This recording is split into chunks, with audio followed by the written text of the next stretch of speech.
The sun was rising over the red dust of Mars, casting long shadows across the training fields of the Terran Alliance Academy. The air shimmered faintly, filled with the hum of drones and the echo of young cadets marching in formation. To outsiders, it looked like any other military school, rows of recruits, strict instructors, and endless drills. But this was no ordinary academy. It was the place where the next generation of Deathworlders, as other species called humans, were trained to serve across the stars. For the cadets, this day was special.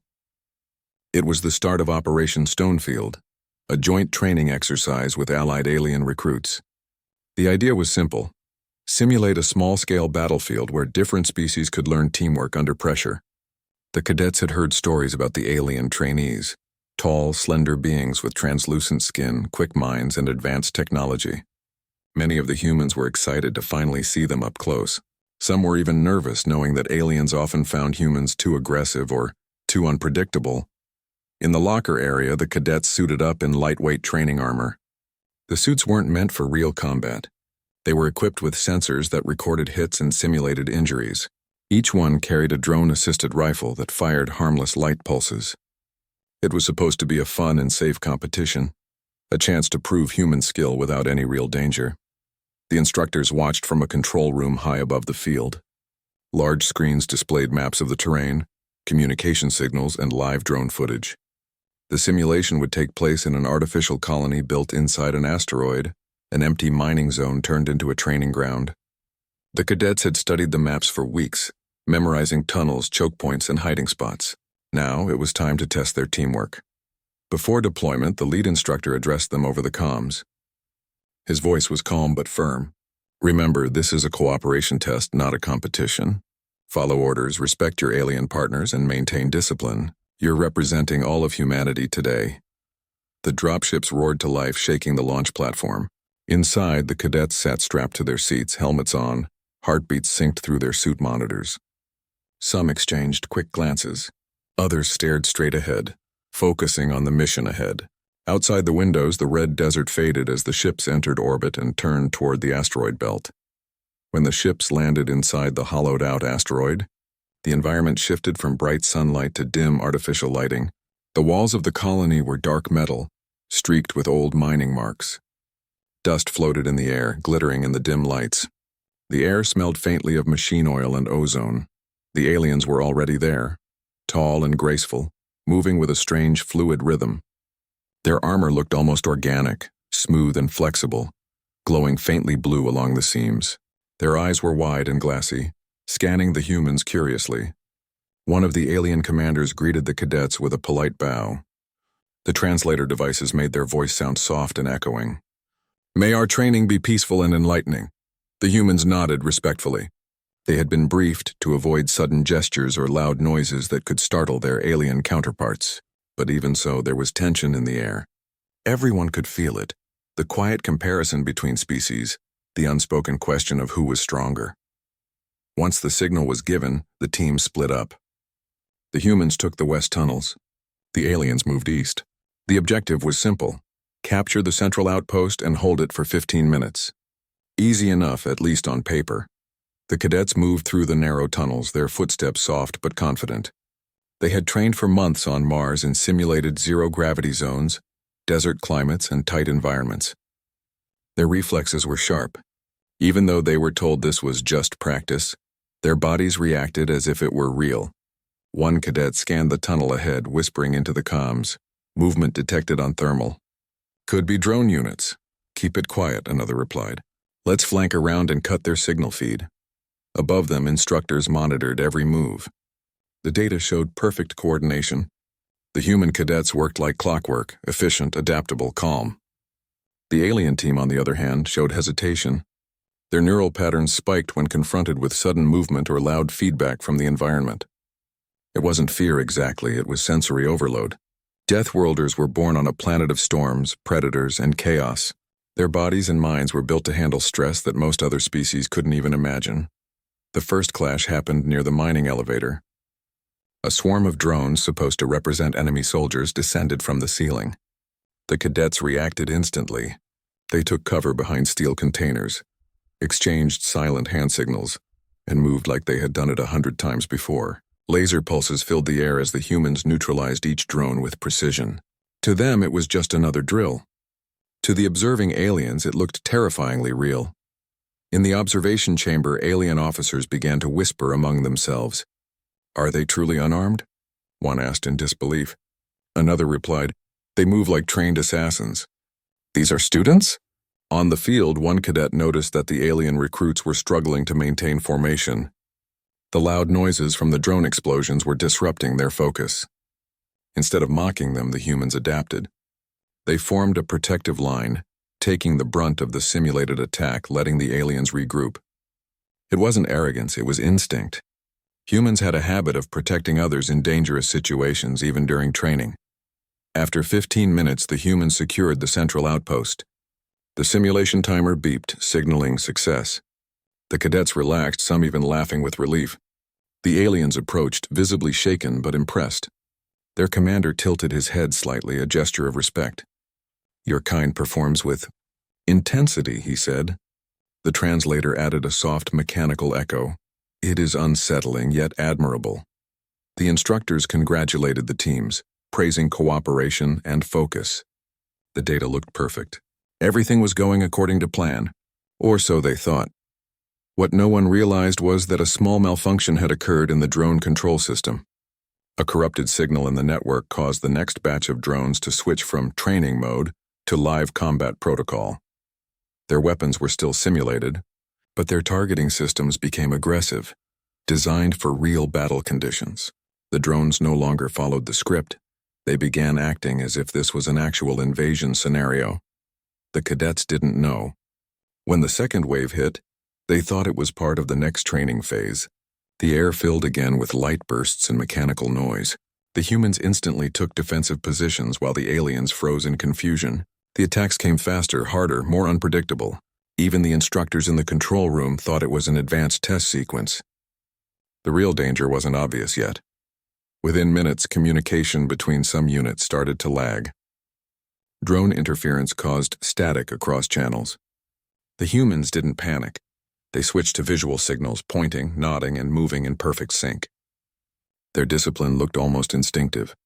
They advanced steadily, adapting to every change as if they were reading each other's minds. Above, the alien observers were stunned.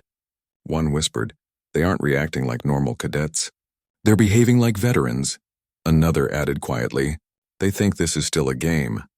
By the time the instructors realized the system error, the human cadets had already pushed deep into enemy lines, neutralizing drone after drone. Their movements looked precise and almost artistic, chaos shaped into control. The aliens watching couldn't decide if they were impressed or terrified. As the simulation timer ran out, the humans regrouped at the extraction zone, exhausted but satisfied. They thought they had just finished another exercise. But the data being transmitted off-site painted a very different picture. To distant alien fleets monitoring the drill, the signals and patterns looked exactly like a real military offensive. The humans had accidentally triggered a misunderstanding that would soon reach galactic scale. Back in the locker room, the cadets removed their helmets, sweaty but grinning. They joked about how real it had felt, how fast the drones had adapted, and how fun it was to finally work with alien recruits.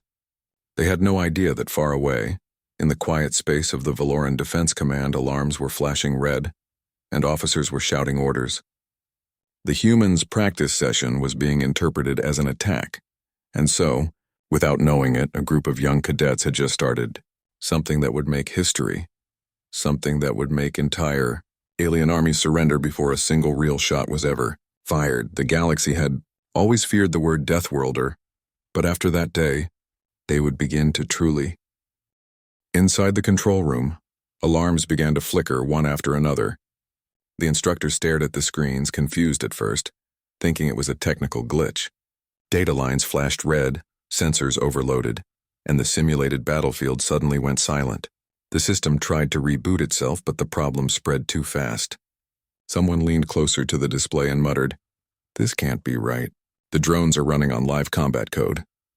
It took only a few seconds for panic to ripple through the staff. The training drones had switched from learning mode to full combat programming, something that shouldn't even be possible without manual override. That meant they weren't just running simulated maneuvers anymore.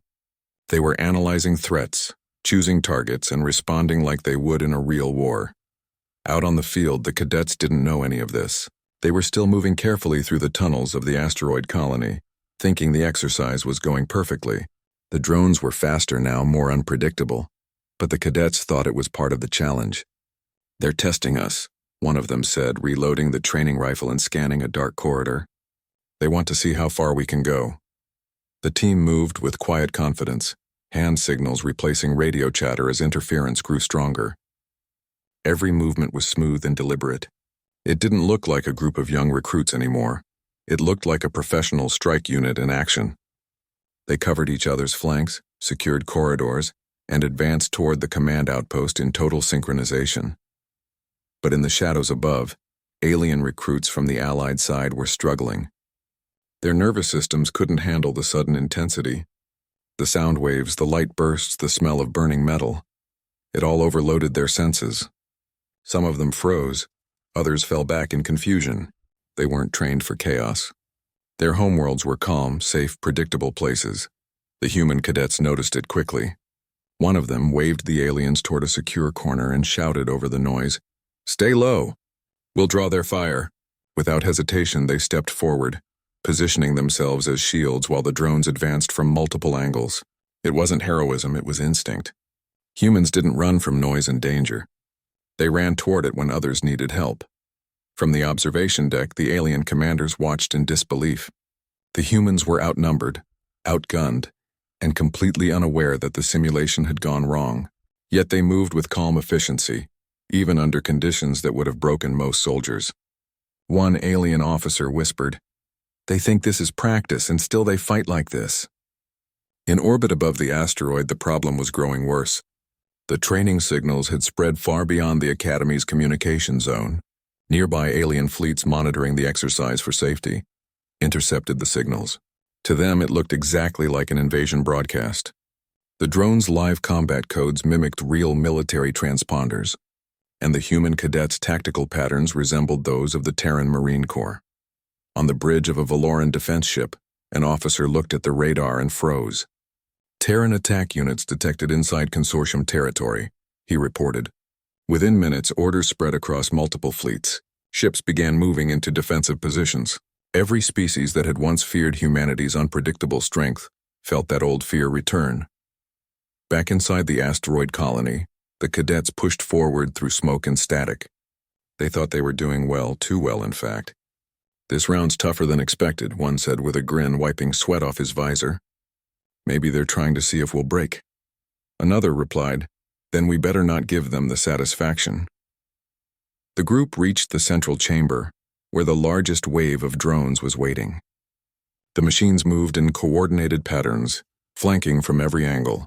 The cadets didn't retreat.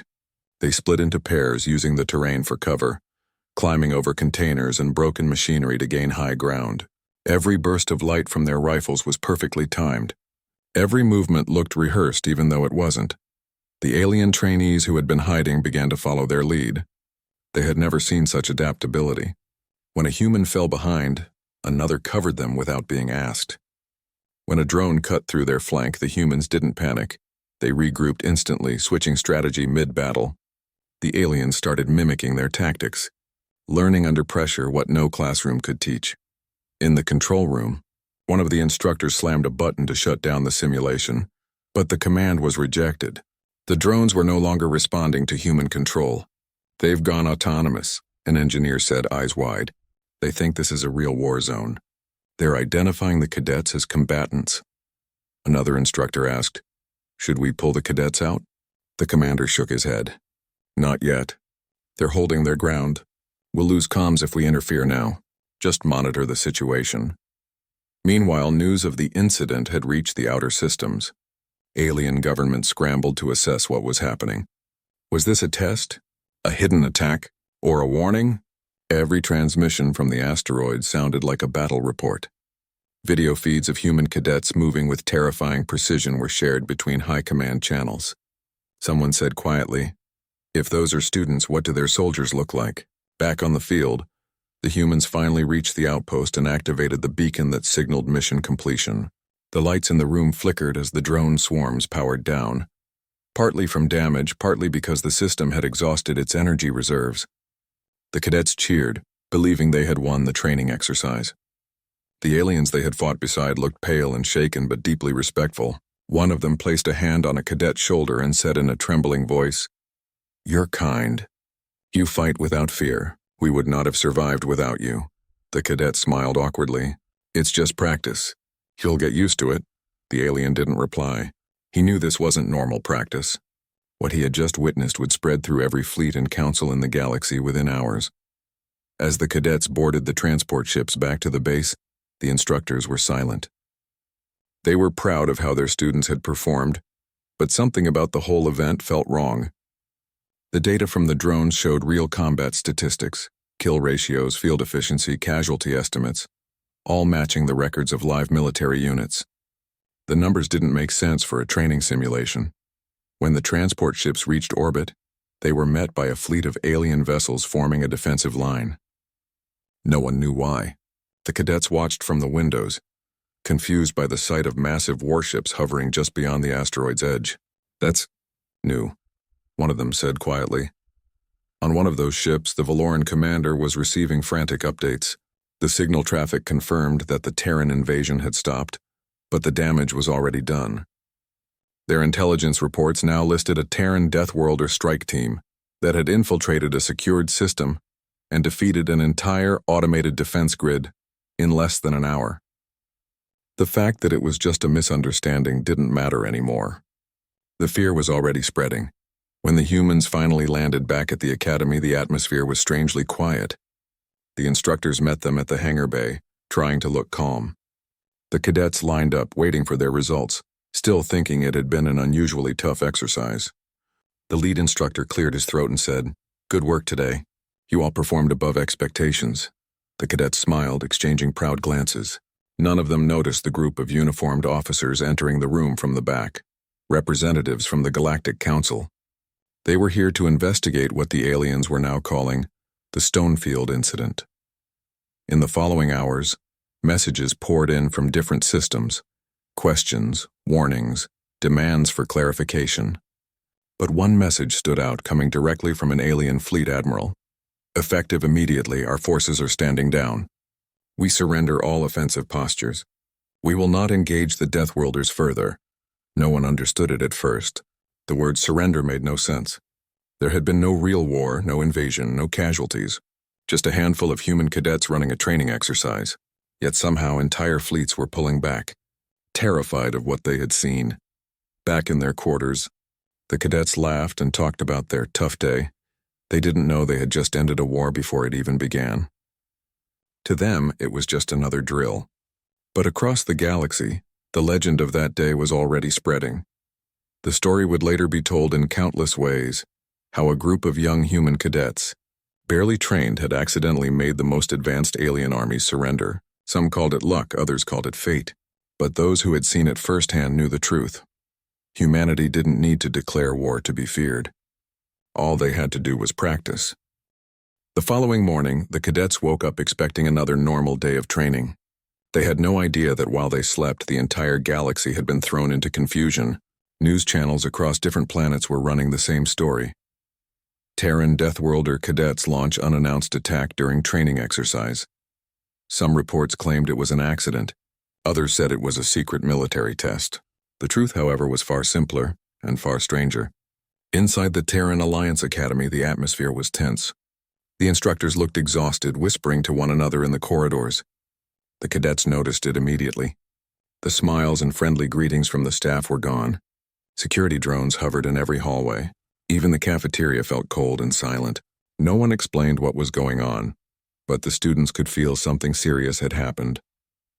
During the morning briefing, the lead instructor entered with a group of officials wearing dark uniforms. Their expressions were unreadable. The room fell silent. The instructor cleared his throat. "Cadets," he said, his voice steady but heavy. "Your recent simulation, Operation Stonefield, has caused an unexpected incident." The cadets looked at each other, confused. "Incident?" someone whispered. The instructor continued, "Due to a malfunction, your training exercise sent out live signals. Those signals were intercepted by several alien fleets who mistook your maneuvers for an attack. A stunned silence filled the hall. One of the cadets finally spoke. Wait, they thought we were invading them? Yes, the instructor said. And before we could explain, several fleets across 3 systems surrendered. The room erupted in disbelief. Some laughed nervously, thinking it was a joke. Others just stared blankly, trying to process what they'd heard. Surrendered to us? We weren't even using real weapons, one cadet said, shaking his head. The instructor didn't smile. They believed they were facing elite Deathworlder strike forces. The data from your training drones matched real combat statistics. To them, you didn't look like cadets, you looked like a Terran invasion team. For a long moment, no one spoke. The idea seemed too absurd. How could a simple training session cause entire armies to stand down? Yet as the briefing continued, the truth became harder to ignore. The holographic display behind the instructor showed images from the incident. Drone footage of the cadets fighting through the tunnels, perfectly coordinated, fearless, under fire. Watching it from the outside, it really did look like a real war. One of the officials stepped forward. The Galactic Council has demanded an explanation. They want to know if the Terran Alliance planned this. For now, you will remain on base while diplomats handle the situation. The cadets nodded silently. None of them had meant to start anything. They were just following orders, doing their best to complete a simulation. Yet somehow, their best had been enough to terrify the galaxy. Later that day, in a conference room filled with monitors, Terran representatives met with alien delegates through holographic communication. The alien faces flickered in and out, some angry, some frightened. One alien general spoke first. You expect us to believe that a group of untrained humans defeated a live combat scenario by accident? The Terran ambassador replied calmly. They weren't fighting you. It was a malfunction. They thought it was a drill. The alien general's eyes narrowed. Then your drills are indistinguishable from real war. No one could argue with that. The video evidence showed it clearly. The cadets' reflexes, tactics, and decision-making were beyond what most species could handle, even under actual battlefield stress. To the alien observers, the humans' calm behavior under fire looked unnatural, almost inhuman. Outside the conference room, the cadets gathered near a viewing screen that showed Galactic news coverage. Every channel was talking about them. Some commentators praised their courage. Others warned that humanity was becoming too dangerous. One alien analyst on the broadcast said, "If those young humans can cause entire fleets to surrender just by training, imagine what their armies could do if they were serious." The cadets exchanged uneasy glances. They had wanted to prove that humans could work alongside aliens, not scare them. Now, instead of trust, they had created fear. That night, the Academy held an emergency meeting. The head of the Academy addressed the entire student body through a live feed. "You didn't do anything wrong," he said firmly. "You acted with discipline and courage under unexpected conditions. But we must understand what this means. The galaxy sees us differently now. They see Deathworlders not as allies, but as something to be feared." The word Deathworlder echoed in every mind. It was a name the galaxy had given to humans because Earth was considered one of the most dangerous planets in known space. A place full of deadly creatures, unpredictable weather, and constant survival challenges. Other species came from calm worlds where danger was rare. To them, humanity's ability to thrive on such a planet was terrifying. Over the next few days, more alien fleets contacted the Terran Alliance, confirming their withdrawal from joint operations. Some even offered peace agreements, hoping to avoid future misunderstandings. To them, surrendering was safer than risking another encounter with humans who could destroy entire simulations without meaning to. Meanwhile, journalists and diplomats swarmed the Academy. They wanted to interview the cadets, to understand how such young recruits could handle pressure so effortlessly. The Academy, however, restricted access, keeping the students away from the media. They didn't want to turn the event into a spectacle. Still, the legend began to grow. Across the galaxy, people started calling it the day the cadets ended a war. Memes, songs, and documentaries appeared overnight. Some portrayed the humans as unstoppable warriors. Others painted them as dangerous monsters pretending to be peaceful. The truth was somewhere in between. Inside their dorms, the cadets tried to go back to their normal routines. But things weren't the same. Every time they walked through the halls, they could feel the weight of what had happened. Some felt proud, others guilty. One of them finally said what everyone was thinking. We didn't even fire real weapons. We were just practicing. How could that scare them so much? The instructor who overheard this sighed quietly. Because to them, he said, you weren't practicing. You were surviving, and that's something they'll never fully understand. Days later, a group of high-ranking Terran officers arrived at the academy to debrief the cadets. The meeting was confidential, but word spread fast. The officers congratulated them, not for victory, but for restraint. One officer told them, "What you did showed not only power, but control. You never panicked. You never lost discipline. That's what truly frightened them." They saw calm in the middle of chaos, and they couldn't believe it. In the wider galaxy, alien strategists began rewriting their defense protocols. They realized that if a few human cadets could accidentally dismantle an entire automated defense system, then a real human strike force could overwhelm any known military. Some governments increased their distance from human colonies. Others secretly sought closer alliances, believing it was wiser to have humans as friends rather than enemies. The Terran government tried to calm the situation, sending messages of peace, cooperation, and unity. But words could only do so much. Fear had already taken root. In alien council meetings, whispers spread, "What if this wasn't a mistake? What if they were testing us?" Back at the academy, the cadets continued their training under stricter supervision. The instructors didn't let them forget what had happened, but they also reminded them that this incident had proven something important. Humans were capable of more than anyone had ever believed. Weeks passed, and the galaxy slowly returned to a tense calm. But the memory of the event didn't fade. On some planets, children played games pretending to be the Deathworlder Cadets. On others, military recruits studied the footage to learn how to fight like them. Humanity had become a symbol of raw survival instinct, of adaptability, of courage under fire. Yet, for the cadets themselves, it was still strange to think that their ordinary training day had changed everything. They hadn't set out to become legends. They had just followed their orders, trusted each other, and kept their cool under pressure. One evening, as the red sun set over Mars and the training fields glowed in the fading light, the same instructor who led them during the exercise stood by the observation deck. He watched the young cadets marching below and whispered softly to himself, "They call them Deathworlders because they come from a world that kills the weak. But maybe what the galaxy doesn't understand is that surviving doesn't make them monsters. It makes them human." That simple truth, though quiet and unspoken, would echo for generations. The investigation into the Stonefield incident stretched on for weeks. Every news channel, every political network, and every alien council was still talking about it. No one could believe that a group of young Terran cadets had caused such a massive reaction across the galaxy. Even now, surrender messages from different alien fleets were still arriving, each one more unbelievable than the last. Inside the Terran Alliance Academy, life had slowed to an uneasy rhythm. The cadets were restricted to campus, watched closely by guards and officials. Their usual laughter during mealtimes was gone, replaced by quiet conversations and nervous glances at the big screens that showed the Galactic broadcasts. The words, "Deathworlder Cadets," flashed in bold letters everywhere. They had become famous, but not in the way anyone wanted. In the command building, Terran diplomats and officers met with representatives from the Galactic Council. The room was filled with tension. The alien delegates looked uncomfortable sitting across from the humans. Some of them refused to make eye contact. Others kept their distance as though even being in the same room was dangerous. A senior human officer started the meeting calmly. "Let's be clear. What happened during the exercise was an accident. The drones malfunctioned, the signals got scrambled, and our cadets acted in self-defense during a simulation. There was no intent to attack." An alien counselor with shimmering blue skin and sharp eyes leaned forward.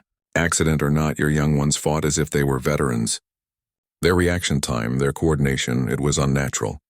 Even our most experienced soldiers would have panicked. Yours moved like they'd done this 100 times before." The officer replied, "They didn't move like soldiers. They moved like humans. That's what we do when things go wrong. We adapt." The aliens didn't argue, but their expressions showed discomfort. They had always known that humans were different, stronger in ways that couldn't be measured by simple technology. Still, seeing that difference up close had frightened them more than any weapon could. Meanwhile, the cadets were called into individual debriefings. They had to recount every detail of what they saw, heard, and felt during the exercise. The questions were endless. When did you realize something was wrong? Did you receive orders to escalate? Did anyone suggest attacking first? Every cadet gave the same answer. They didn't think it was real. They thought it was all part of the training. But the more they repeated that, the more it amazed the investigators. Even when the situation looked like life or death, none of them had panicked. They had treated chaos like routine. Outside the academy, the galactic public had split into two sides. Some species now saw humanity as protectors, brave and dependable allies who could be trusted in a crisis. Others saw them as unpredictable predators who could destroy entire fleets without even trying. Political tensions grew. A few alien governments even began recalling their ambassadors from Terran space, saying their citizens no longer felt safe working with humans. Back on Mars, the cadets were struggling with the attention. Every time they went outside, reporters tried to sneak photos or shout questions. Some of the cadets started hiding in their dorms, tired of being treated like heroes or monsters. They missed being normal students. They wanted to go back to drills, studies, and training, not galactic fame. One evening, after a long day of questioning, the group gathered on the observation deck overlooking the red plains of Mars. The sun was setting, turning the sky orange and gold. For a while, no one said anything. Finally, one cadet spoke softly. "Do you think they'll ever believe us that it was all an accident?" Another replied, "I don't think it matters anymore. They've already decided what they want to believe." A third one looked out at the horizon and said, "Funny, isn't it? We were just practicing. Now the whole galaxy thinks we're some kind of threat." Their laughter was soft and tired. They didn't feel powerful or dangerous. They just felt misunderstood. At the same time, far away on a distant planet, alien military leaders were reviewing the drone footage again and again. They slowed it down, analyzed every human movement, every decision made during the exercise. To them, the humans' behavior was beyond comprehension. No hesitation, no breakdowns. Perfect coordination under pressure. One alien admiral finally stood up and said, "If this is how their children fight, what happens when their real soldiers arrive?" Those words spread quickly through the ranks, fueling a quiet fear that turned into policy. Within days, multiple alien powers began reducing their military presence near Terran space. They didn't want to risk confrontation. It wasn't surrender out of weakness, it was surrender out of survival. Back on Mars, the Terran government was trying hard to calm things down. Official messages were sent out explaining the malfunction and emphasizing peace. But every time a message went out, the aliens seemed to read it differently. Some took it as reassurance. Others took it as a warning. The Academy's instructors did their best to keep the cadets focused. Training resumed, though under much tighter supervision. Drones were reprogrammed with strict safeguards. Every piece of technology was checked and double-checked before use. Yet despite all these precautions, everyone felt uneasy. The galaxy had changed, and nothing could turn back time. One afternoon, the Academy head visited the cadets during a training break. His face looked older than before, lines of worry carved deep into his expression. He spoke quietly, almost like a parent rather than a commander. "You should know something," he said. "What you did out there, it scared them, yes, but it also earned their respect. They've never seen such calm under pressure. You've shown them what it means to be human." The cadets listened in silence. He continued, "You didn't attack. You didn't surrender either. You stood your ground when everything went wrong. That's not aggression, that's courage. And whether they admit it or not, the galaxy needs to see that." His words stayed with them long after he left. It made them realize that maybe their actions had meant more than they thought. They hadn't just caused fear. They had shown a kind of strength that wasn't about power but about resilience. Meanwhile, the Galactic Council finally released an official statement. It confirmed that the humans had not launched an attack and that the incident was caused by a communication and system malfunction. But even with that statement, the damage was already done.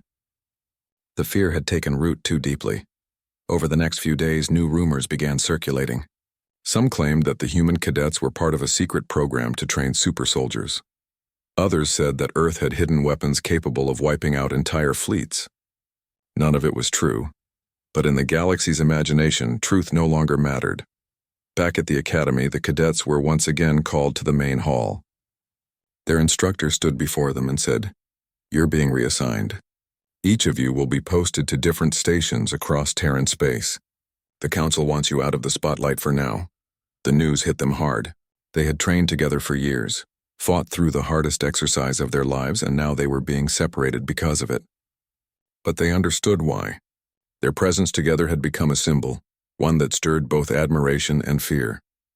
That night, as they packed their belongings, the base was unusually quiet. Outside, the wind blew softly over the red sand, carrying whispers of a future none of them could predict. Before leaving, they gathered one last time at the training field where everything had begun. The metal ground still bore faint scorch marks from the drone's weapons. Standing there, they could almost hear the echoes of their past laughter and commands. One of them finally said, "No matter where they send us, they'll always remember this day." Another nodded. "Maybe that's not a bad thing. Maybe they'll think twice before starting another war." The group stood there for a long time, looking at the empty field that had once been their classroom, and the stage for an event that changed the galaxy. As the stars began to appear above the thin Martian sky, a quiet sense of pride filled the air. They hadn't meant to make history, but they had. And even if the universe feared them now, they knew the truth. They were still just cadets who had followed their training and done their duty. Somewhere out in the stars, alien fleets were still whispering their names, retelling the story in hushed tones. The day when a group of human trainees fought like veterans, never realizing that their practice had already become legend. Months had passed since the Stonefield incident, but the echoes of that day still traveled across the galaxy. What began as a simple training exercise had turned into a symbol, one that both inspired and frightened countless worlds. The cadets who had once been ordinary students were now legends in the eyes of many, even if they never wanted that fame. Each of them had been reassigned to different parts of Terran space, just as the Academy had ordered. The idea was to let things cool down, to make the galaxy forget, but that was easier said than done. No matter where they went, people recognized them. Some greeted them with admiration. Others watched from a distance, cautious, whispering as they passed. One of the cadets found himself stationed on a small research outpost orbiting a blue-green planet. It was quiet there, too quiet for someone used to the noise and energy of training grounds. Every morning he walked to the observation deck and stared at the stars, wondering how the others were doing. He missed the old team, the laughter, the teasing, the long nights of drills. Now everything felt distant, like it belonged to another life. Every few weeks, the cadets would manage to send messages to each other through private channels.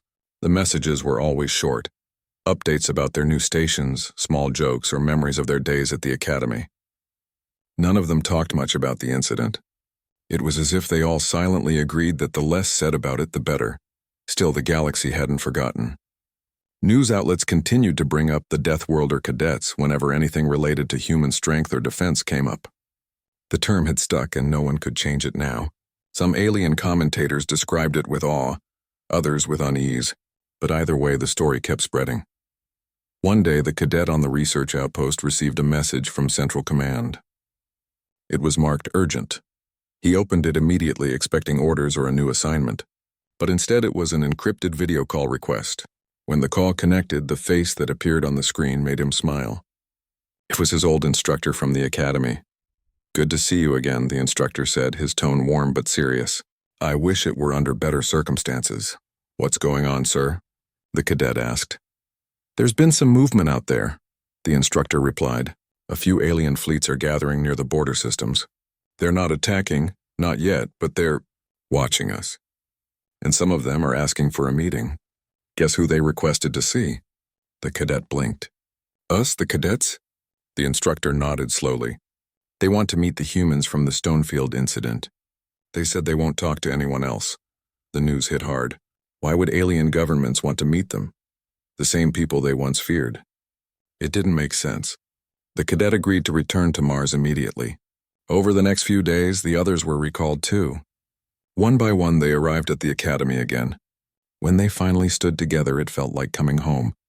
Even if the reason was uncertain, the campus was quieter than before, but it still looked the same. The metal halls, the red dust outside, the banners fluttering in the thin Martian breeze. As they gathered in the old briefing room, the instructor stepped forward, holding a tablet filled with documents and holographic projections. "Here's what we know," he began. "The alien fleets that surrendered months ago, they've now formed something called the Unity Pact. It's a coalition of species that want to learn from the Deathworlders rather than fight them. They've sent ambassadors. They want training." The cadets exchanged stunned looks. "Training? From them?" The instructor continued. "They believe you represent the best of humanity's instinct, the ability to stay calm when everything goes wrong. They want to understand it, to see if it can be taught." The room went silent. The cadets didn't know whether to laugh or take it seriously. The idea that entire alien militaries wanted lessons from a group of students was unbelievable. Finally, one of them said, "So, they want us to teach them how not to be afraid?" "Something like that," the instructor said with a small smile. "They don't understand how you survived that day without falling apart. They think it's something you can explain." The following week, a delegation of alien representatives arrived at Mars.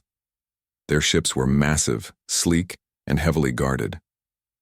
But when they stepped onto the landing field, they didn't come with weapons, they came with curiosity. For many of them, it was the first time standing on a human world. The cadets watched as the aliens looked around, studying everything from the rusty terrain to the gravity that pressed heavier than they were used to.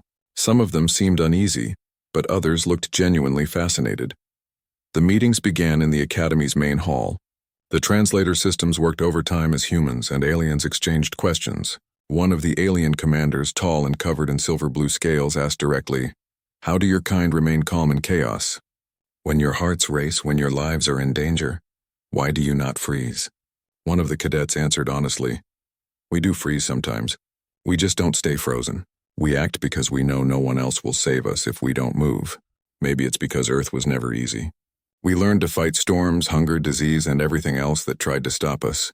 So when something new tries, we just do what humans always do, survive." The aliens listened intently. Their expressions softened. For the first time, they didn't see humans as monsters, but as survivors shaped by struggle. Over the next few days, the cadets demonstrated their training routines, teamwork drills, and survival exercises. The aliens struggled at first, unused to the physical strain. But the humans encouraged them gently, teaching them to rely on instinct, to trust each other, and to push through fear instead of running from it. Something remarkable began to happen. The atmosphere that once felt tense slowly changed into one of mutual respect. The aliens started sharing their own methods, tactics based on precision and discipline rather than instinct. The cadets realized that both sides had something to learn. During one of the breaks, an alien engineer approached one of the cadets and said, "When we first heard of you, we thought you were unstoppable beasts. Now I see, you're just like us. Only your home made you stronger," the cadet smiled. "And your world made you wise. Maybe we're not so different after all." By the end of the week, what started as a diplomatic experiment turned into a friendship. The alien representatives requested a long-term exchange program. They wanted their young officers to train alongside human cadets, to learn from each other instead of fearing one another. The Terran Council agreed. It was a historic decision. The next generation of alien and human cadets would grow up together, learning not just about battle but about unity. Still, not everyone in the galaxy was happy. Some powerful factions saw this new alliance as a threat. They whispered that humanity was using diplomacy to spread its influence. But no matter what rumors spread, the truth was simple. The universe was changing. And it was happening because a group of human cadets had once refused to panic. That night, as the visitors prepared to leave Mars, the cadets stood on the observation deck once again, watching the alien ships rise into the sky. One of them said softly, "Can you believe this? We went from being blamed for starting a war to helping stop one." Another smiled. "That's humans for you. We mess things up, then somehow make it better." The group laughed quietly, watching the ships disappear among the stars. The instructor joined them and said, "You've done more for peace than most diplomats could dream of. The galaxy feared you once. Now they want to learn from you. That's a legacy worth having." The cadets didn't feel like heroes. They still remembered the fear, the confusion, and the chaos of that day. But now there was something else. Hope. A sense that maybe their story wasn't about destruction after all. Maybe it was about showing others what it meant to be human in the vast, cold expanse of space. As the last of the alien ships vanished into the distance, the stars shone brighter than ever. The cadets stood there in silence, knowing deep down that this was just the beginning of something far greater.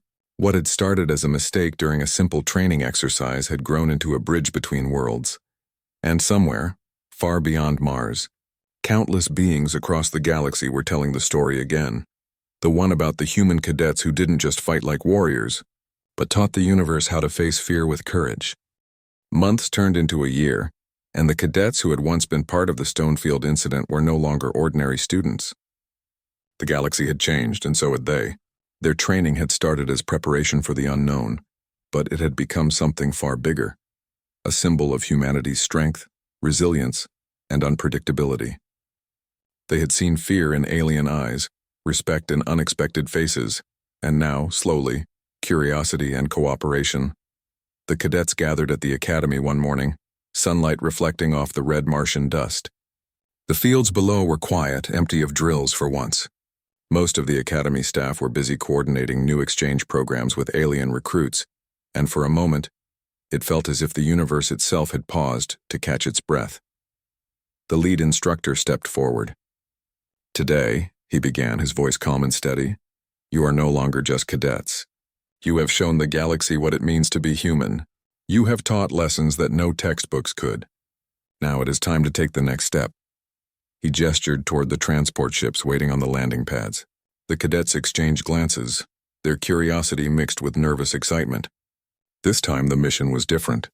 There would be no simulation, no controlled exercises. They were to travel to multiple alien worlds to participate in joint training programs, diplomacy missions, and cultural exchanges.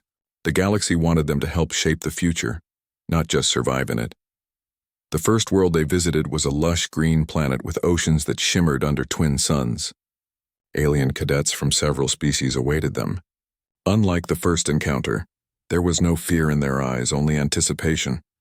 They had studied the footage, memorized human tactics, and now they would train alongside those they once feared. At the training grounds, humans and aliens paired up. Humans demonstrated small unit tactics, improvisation techniques, and survival drills. The aliens shared their advanced technology, mental coordination exercises, and precision strategies. It was unlike any training either side had experienced before. Each session was a blend of instinct and logic, chaos and calculation. One cadet noticed a small group of aliens struggling to maintain balance during a high-gravity drill.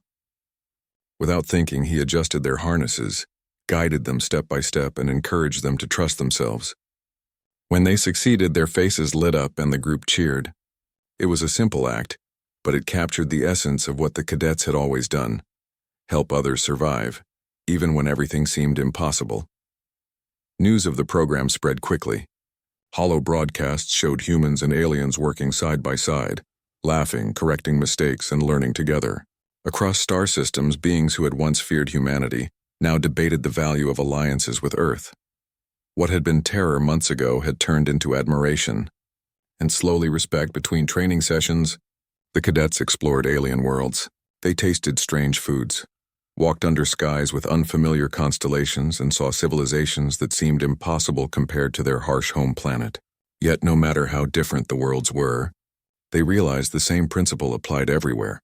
Adaptation and courage were universal languages. One evening, on a planet with towering crystal forests, the cadets gathered around a campfire alongside their alien peers. One of the cadets looked up at the sky and said, "It's strange to think about how far we've come. 1 year ago, we were just students. Now we're teaching entire fleets how to survive and trust each other." An alien commander beside him replied, "You taught us more than survival. You taught us what it means to face fear without giving in. That lesson is priceless." The cadets smiled quietly, realizing that the galaxy now looked at humans differently. They had started as cadets, ordinary students in a rigorous program. Through instinct, discipline, and humanity, they had changed the perspective of countless species. As their journey continued, they encountered new challenges. Some worlds were harsh deserts, others frozen tundras. Each environment tested them and their alien partners. But every time the cadets adapted, showing patience, courage, and leadership without authority.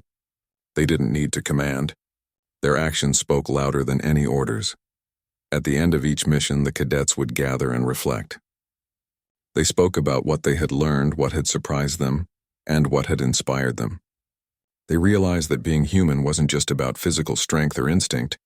It was about empathy, resilience, and the ability to remain calm when everything fell apart. Back on Mars, the Academy noted the progress of the program with pride.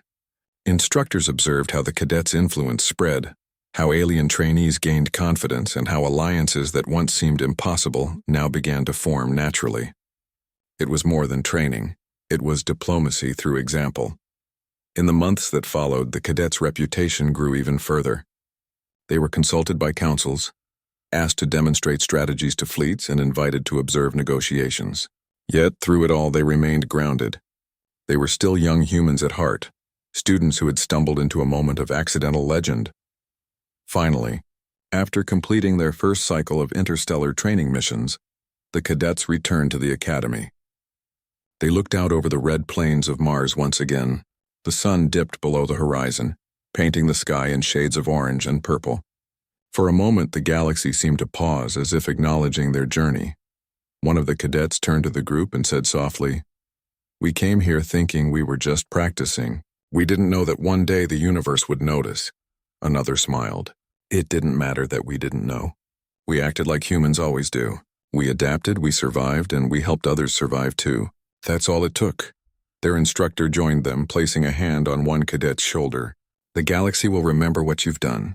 But remember this above all, you didn't need to be soldiers to make a difference. You were simply yourselves. That's what changed everything."